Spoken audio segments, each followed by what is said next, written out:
A new plan tonight to save you from being hit with huge air ambulance bills that are being passed along to the patients. The I-Team has been exposing this growing issue for months now.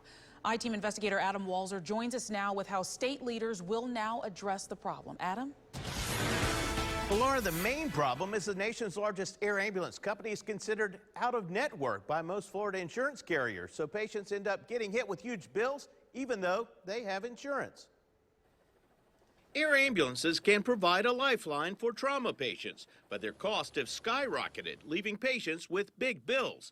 Florida insurance consumer advocate Sharon James has now formed a working group of regulators, insurance companies, and local governments to try to come up with a solution to this growing problem. My hope is that we'll all come to the table in a collaborative manner, all for the sole purpose of helping Florida consumers. Since March, we've reported how patients have faced big charges, often for very short flights. The surgery itself was a total of $16,000 and the helicopters nearly $35,000. The nation's largest air ambulance provider, Air Methods, routinely sues patients for the amount their insurance doesn't pay and defends its high charges, saying they lose money on 7 out of 10 patients. Well, I think it's necessary to have doubled the price. But air ambulance patients say they shouldn't have to shoulder those high costs. It's just wrong that we have to worry about this.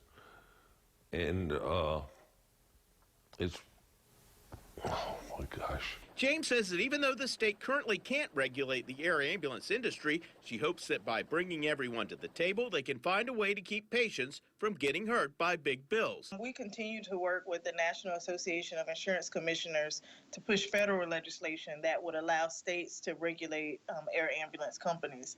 But in the meantime, my thought was that we couldn't sit and wait. James says she's received about 60 complaints from consumers regarding the high air ambulance bills, but she believes that's just the tip of the iceberg. I'm I-Team investigator Adam Walzer taking action for you. Adam, thank you. And you can see all of Adam's previous investigations into the skyrocketing prices of medical helicopters right now. Just go to the I-Team section of our website at abcactionnews.com.